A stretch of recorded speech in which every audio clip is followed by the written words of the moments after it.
How to take screenshot of Snapchat without them knowing. Hello and welcome back to our YouTube channel How to Tutorials.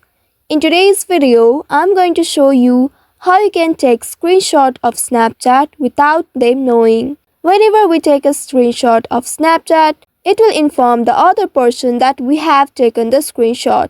Now if you want to take screenshot without them knowing, then you can follow these simple steps.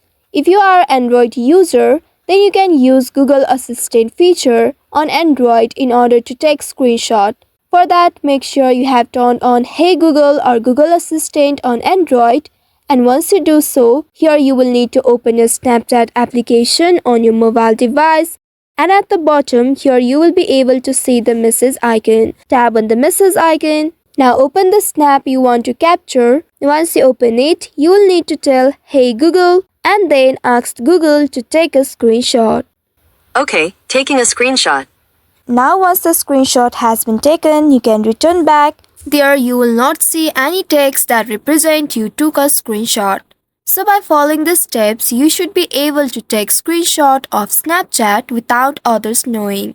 I hope this tutorial was helpful. If yes, don't forget to like, share and subscribe to our channel. Also hit that bell icon to never miss any updates from us. Thank you for watching.